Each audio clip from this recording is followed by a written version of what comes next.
leading the nation in school communications. Award-winning D93 News starts now.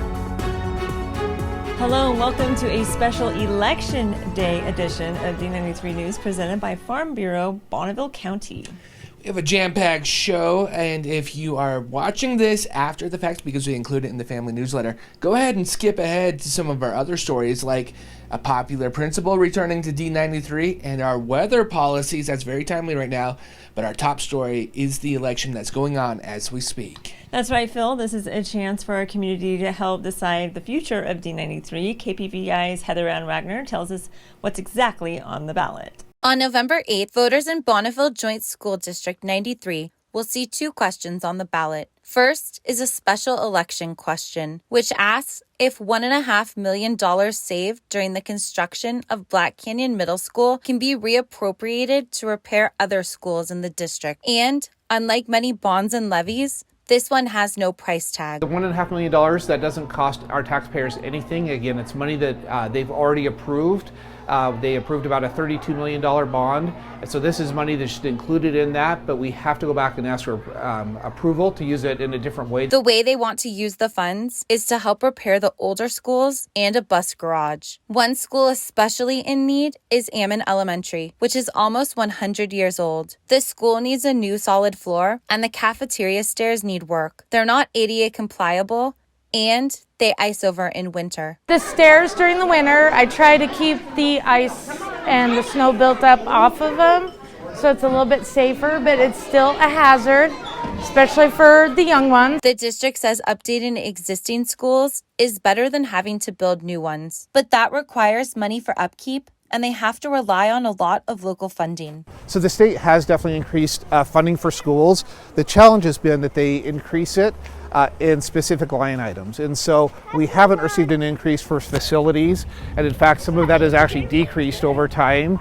And so those needs are ones that still fall back to our local voters to support. The same is true for the supplemental levy. Much of that money is used for supplies and cannot be used for building upkeep. This election, D93 is asking voters to keep that levy going. For the $5.8 million supplemental levy, that will be a continuation of what we've paid for the past few years. Actually, the amount we pay each year will go down a little bit because we've had more people move into the area, we've had more commercial development, so there's more people helping to pay that. He says if the measure fails, the district will be in crisis. If we don't have that revenue, it will have a significant impact on our budget. We'll have to look at serious budget cuts for next year. Reporting in Ammon, Heather Ann Wagner, KPVI News that works for you.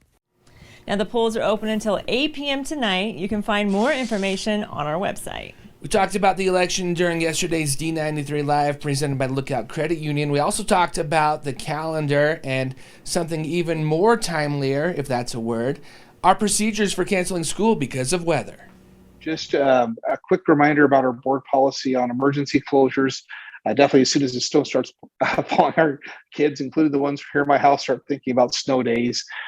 So first of all, our board policy, this first statement is just so critical for people to know, and that is, it says by policy that our schools will remain open if possible on all scheduled days. So really that's the threshold we have to look at is it possible for us to run school?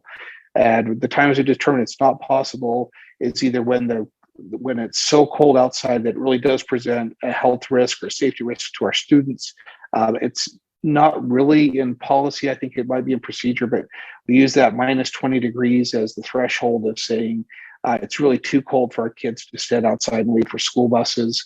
And then when the roads become impassable for cars and for buses to drive safely on. So in those events of extreme or hazardous weather or facility failures or other emergencies that threaten student or safety, staff safety or health, then I do have the authority by the school board to designate school closures. Sam, I know at least one person who is loving this weather. That's my ski buddy, John Murdoch. I bet he is. Principal Murdoch is back after serving our country overseas. The former Ammon and Woodland Hills principal has a new gig as principal at Yukon Elementary. We were there as he was getting his picture taken for his new badge. And what's next for you? Yukon Elementary. Excited to get over there. I'm looking forward to it. Hopefully stop by one day this week and then start next week.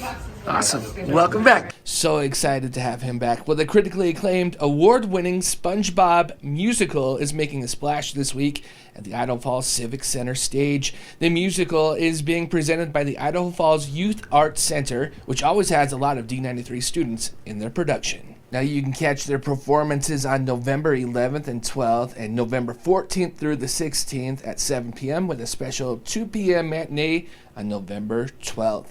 Love seeing our kiddos sharing their talents fearlessly. Winter sports are about to get going. It's a great time here in D93, and of course a big election here today.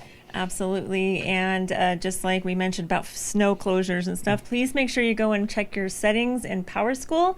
And if you're getting the updates, then your settings are correct. If you're not, then, and you don't know what we're talking about when we say parent update, then contact us here at the district office and we'll look into it and see what we can do to get that fixed. Yeah, that's good stuff. Well, that's going to do it for us. We'll see you next time on D93 News.